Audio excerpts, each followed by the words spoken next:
Hi guys, this is Vikrant. Most of you know me as Audiogram and Sync System. Well, I'm going to be talking about some technical things in music production. And today's topic is specifically about MIDI and the problems that producers face when they have multiple pieces of equipment connected, like a drum machine or a sampler or synthesizers. So that is the problem, that when we jam, things are still okay, but when we start to record music, uh, we have jitters, we have latency issues. So how to solve that is the topic for today's class, or I would say more of an interaction here. I mean, uh, you might be having your own ways, but yeah, I'm going to show you my way and my techniques, how I solve these problems. I have a drum machine. It's a Roland TR-1000 connected, as you can see here.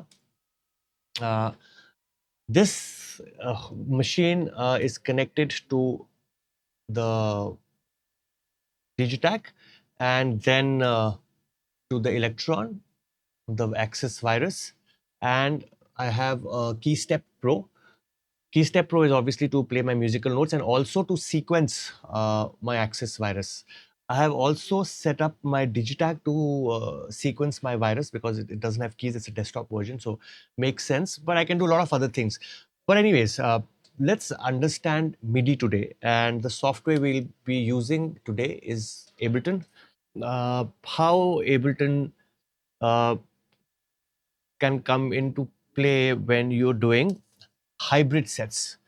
By hybrid sets and hybrid setups, I mean when you have a computer involved, not just DAWless, uh, not just machines talking to each other, but also a computer when you have to record, when you have to literally, make out tracks.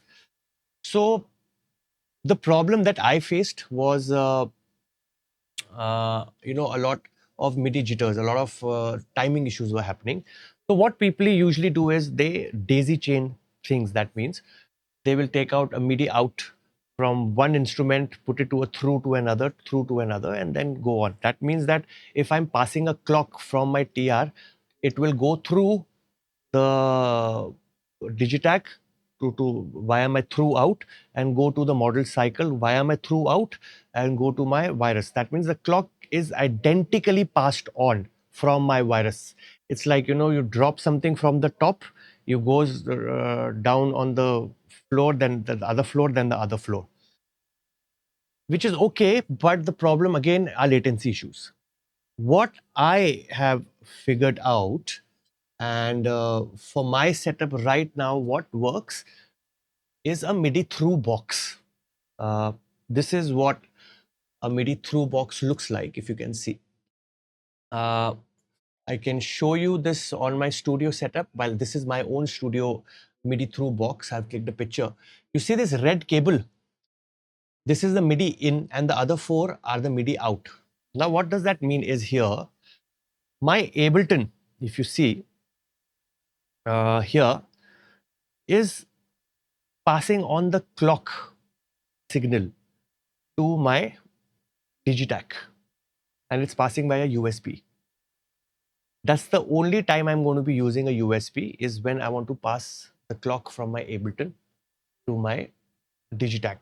I could use a MIDI cable as well running out from my sound card, but I haven't done that yet. I've decided to stay on the clock with a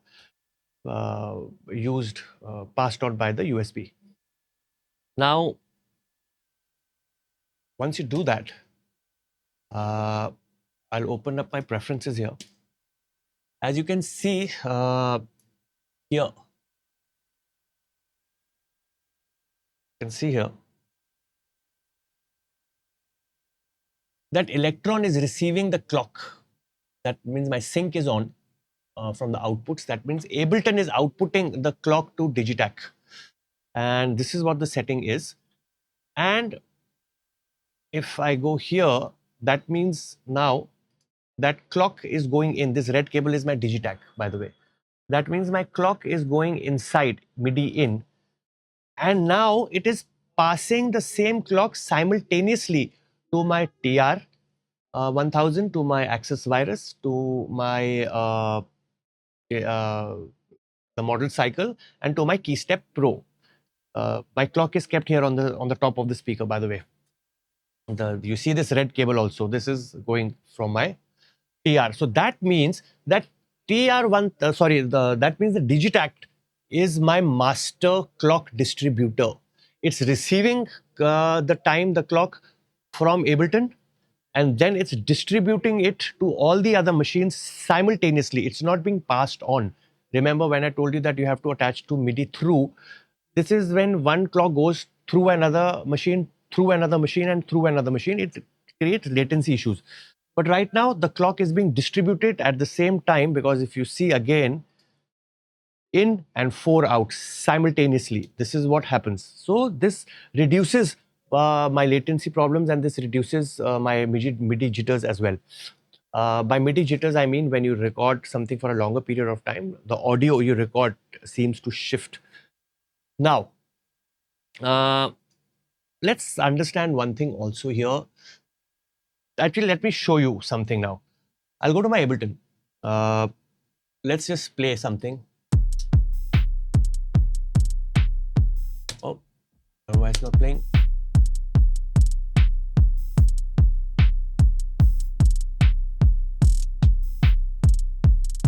Now, this is my Digitakt and this is my TR1000. Let's record them here. Okay, I'm just going to record what I'm playing right now. So I'm going to press record.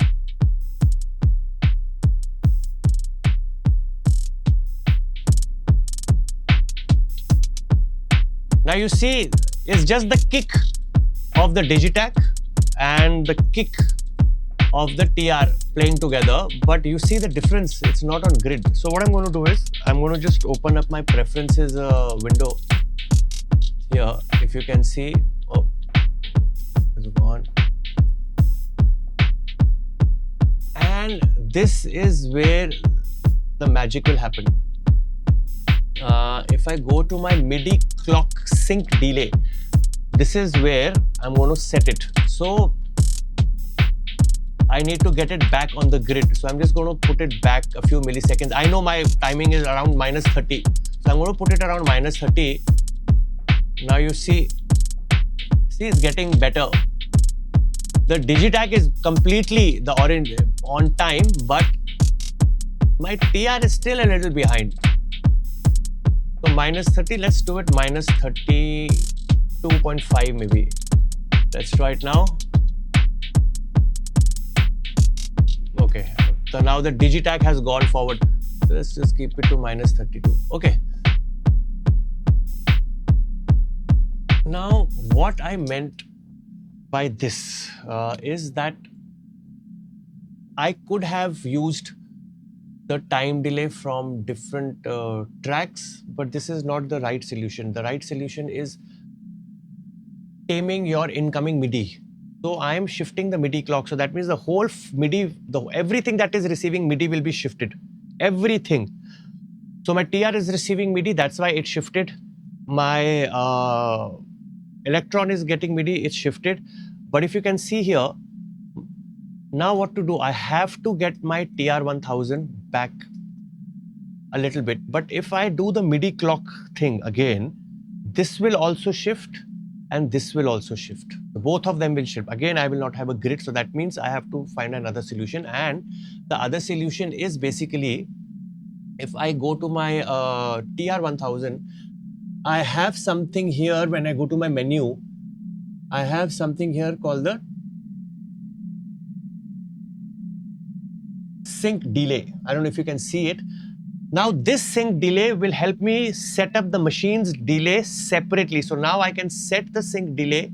It's on +10 right now. I can tweak it a little bit more and then I can get it back to exactly here. Let's try it. Let's try doing it. So I'm going to just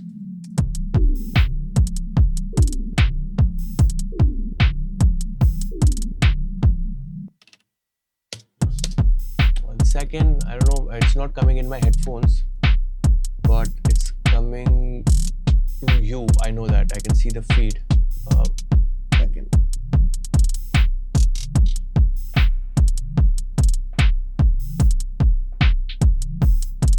to press record. Now see, again, it's gone out of sync. This is what I'm talking about, the frustrations. But it's okay, it's not to worry about, because once you start jamming, it's all fine. Right. I'm going to open my preferences. I'm going to open my preferences here.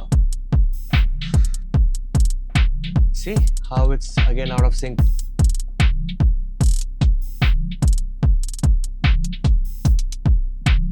I'm going to change the settings on my TR to, it was plus 10 sync delay. Where is it gone here? Yeah, see, now it's gone back because I've reduced 5 milliseconds. Now everything seems to be syncing perfect.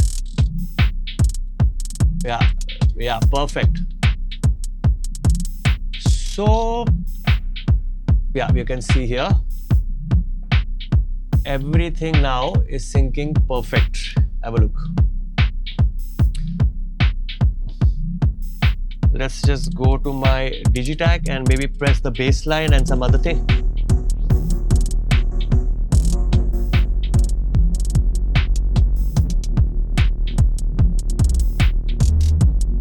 And if I go here, yeah, is getting recorded perfectly. Whatever is playing, nothing is out of sync. You see?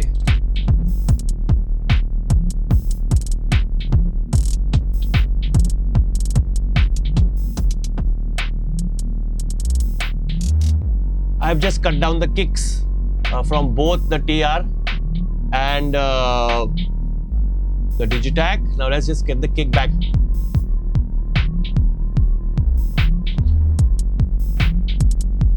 Right? So yes, this is how my workflow is when I want to jam, when I want to record, and how I sing things. What I wanted to tell you today in this class was the MIDI Thru Box, how important it is to get. Now, this is also not a 100% solution. I still have to play around with the sync delays a little bit. I still have to figure out few other things. The best solution, if you really want to get your tight clock, there is something called the multi-clock, which is this guy from Floating Points. It's ERM, but now the company is called Floating Points. This is something I've ordered. It's on the way for me. You can have 4 different outputs from here, 4 different MIDI, and they can be synced individually. So this is the short solution to getting a MIDI right. This doesn't work with MIDI actually. What it does is it will take a clock in the form of audio sample from Ableton and it will pass it on. So it's a sample accurate clock. So that means everything will be right on grid. So yeah, this is for MIDI and how I have solved my problem. If you have any questions, please drop me a comment. Let me know what you want to do, what you want to ask, and I will be more than happy to share my insights on that. I will be covering more videos which will again explain how I play, how I work, and how I manage things just by jamming and doing things without a computer, then with a computer, of course. More techniques.